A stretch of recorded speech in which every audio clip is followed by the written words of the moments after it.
பாமக நிறுவனர் ராமதாஸ் தலைமையில் நடைபெறும் பொதுக்குழுவிற்கு அன்புமணி வருவாரா? இந்த பொதுக்குழுவில் அன்புமணி செயல் தலைவர் பதவியிலிருந்து நீக்கப்படுவாரா உள்ளிட்ட கேள்விகளுக்கு சத்தியம் தொலைக்காட்சி செய்தியாளர் கோபிநாத்திடம் பாமக சட்டமன்ற உறுப்பினர் அருள் பதிலளித்திருக்கிறார். அதனை தற்பொழுது பார்க்கலாம்.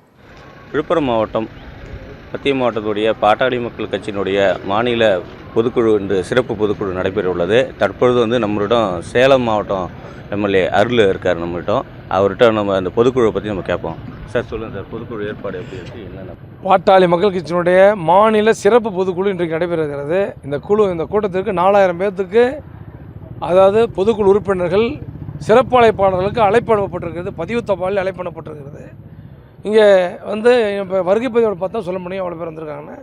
ஆனால் பெரும்பான்மையானவர்கள் இந்த கூட்டத்தில் கலந்து கொள்ள வந்து கொண்டிருக்கிறார். இந்த கூட்டத்தில் அன்புமணி பங்கேற்பார்னு சொல்கிறாங்க. எப்படி பங்கேற்றால் நான் ரொம்ப அன்போடு வரப்பேன். நான் கட்சியுடைய செயல் தலைவர்.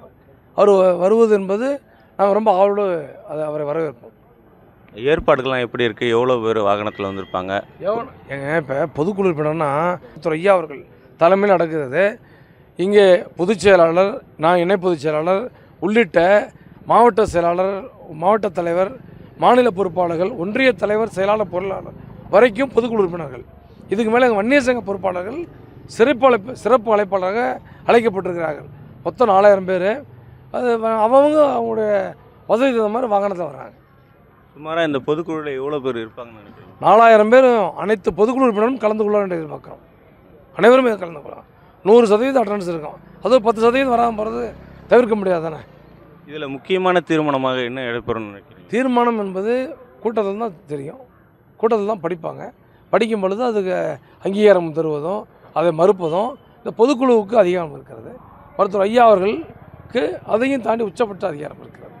மருத்துவர் ஐயா இதில் சிறப்பு பொதுக்குழு, இதில் எல்லோரும் பாருங்கள், அப்போ தெரியும், இதில் முக்கியமான தீர்மானம்லாம் நிறைவேற்றப்படும் சொல்லியிருக்காரு. அதை பற்றி நீங்கள்? ஒரு பொதுக்குழு பாட்டாளி மக்கள் கட்சியை பொறுத்தவரையில் இங்கே நாங்கள் கொண்டு வருகிற ஒவ்வொரு தீர்மானமும் மக்கள் நலன் சார்ந்தது தான். தமிழ்நாட்டு நலன் சார்ந்தது, இந்திய மக்கள் நலன் சார்ந்தது, பாட்டாளிகள் நலன் சார்ந்தது. இதுதான். இது மாதிரியான கூட்டங்கள் தான், அந்த மாதிரி தீர்மானங்கள் தான் இன்றைக்கு முன்வைப்போம். இதில் முக்கியமான தீர்மானமாக பார்த்தீங்கன்னா செயல் தலைவர் நீக்கப்படுறதா ஒரு தகவல் வெளியே. தவறுங்க, அதெல்லாம் தெரியாது. ஊகங்களுக்கு பதில் சொல்ல முடியாதுங்க. ஊகங்க தூக்கி எப்படி பதில் சொல்ல முடியும்? ஊகத்துக்கு பதில் சொல்ல முடியாது.